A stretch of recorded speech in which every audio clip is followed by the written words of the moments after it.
In focus now, border czar Tom Homan. Glad to have you on the program today. Let's start with some big numbers that I want to get you to comment on.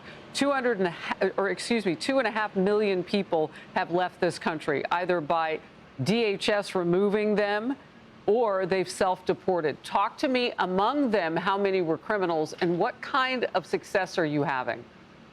Well, as far as the self-deportations, ones left on their own, I don't have that data, but I can tell you we're about 650 to 660 actual deportation. We actually put hands on somebody and removed them.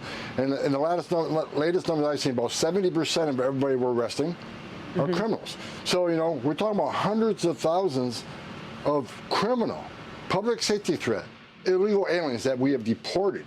Actually arrested and deported. So, of course, every criminal alien, public safety threat we take off the street makes the community much safer.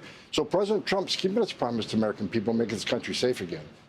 Yeah, and by that math, I'm looking at about 400,000 people then that would have had criminal records. That's a tremendous amount so far, but you've got so many more to do. Talk to me about the operation on the ground in Minneapolis and how much more complicated it just got. You've got Border Patrol and then another line of people, these, additional law enforcement types that come in and help you work those cases simultaneously so your men and women can continue to go after the bad guys. Well, absolutely. And look, the agitators, what have they accomplished? They've accomplished nothing. We're still doing our job. We're out there last night. We're out there today. We're going to be out there every day. And we're adding more resources, more law enforcement officers to that city. And one of the parts of that increase in officers to that city is to arrest the people who cross that line, people who violate 18 U.S.C. 111, interference, impeding, assaulting. We're going to have a team of people there who's going to concentrate on that. So we're going to continue arresting those agitators, and I'm pushing hard.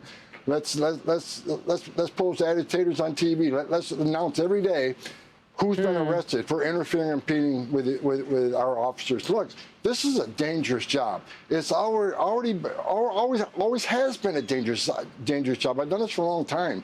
But the hateful rhetoric from people like the mayor and the governor and members of Congress, I said back in March, Harris, I think it was on your show, if the hateful rhetoric doesn't decrease, there's going to be bloodshed. Right. And unfortunately, I was right. And I'm telling you here today, it's not over. Now the rhetoric is even tripled. Now they're saying they're murderers. They went beyond Nazis and secret police. Now they're saying he's murdering people. Death threats against me alone have tripled. I mean, I had one yesterday, which is a little different. They don't want to kill me. They want to kill my family. No. Tear my soul out so I suffer the rest of my life. These people are unhinged, but they need to know we're going to keep doing this job because we're arresting the worst of the worst. And are we arresting illegal aliens with no criminal history? We absolutely are. If we find them looking for these targets, they're going to be arrested. If the mayor because and the they are here illegally. If they want less of us in the street, then let us in the damn jail where we can arrest a public safety threat and the safety and security of the jail. You release them in the street, that forces us into the street to do this. All right, I want to get to this, too. The New York Post reviewed an Instagram posting from last June by Minnesota ICE Watch, the anti-ICE group Renee Nicole Good was part of before she lost her life. The group issued an instruction manual. So this is the constellation of information she was privy to. And all of the angst and the violence and all that you're seeing, some of it is directed and some of it is instructioned, followed. It gives directions, this manual, on how to disrupt the official duties of federal law enforcement. One tactic it shows is pushing or pulling an officer off a suspect. It advises to, quote unquote, keep a low center of gravity and push up with the explosive power. All instructions to break an officer's grip on an arrestee. Another quote, try striking the grip. It then warns this can get construed as assault in court. It also encourages pressuring officers to release suspects by surrounding them, swarming them, blocking them, and or using their vehicles and chanting, let them go.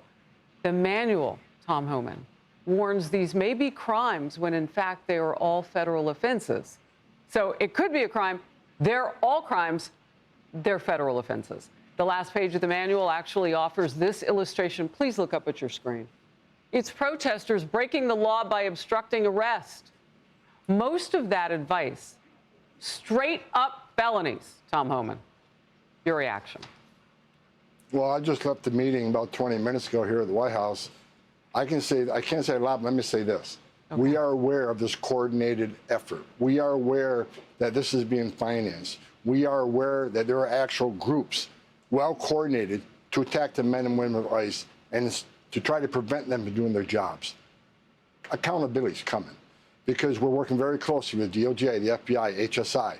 We're doing a deep dive into this. We'll follow the money. We'll follow these groups. We'll investigate these groups. Justice is coming to these people.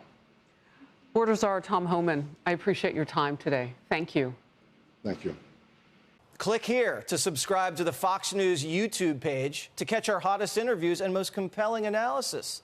You won't get it anywhere else.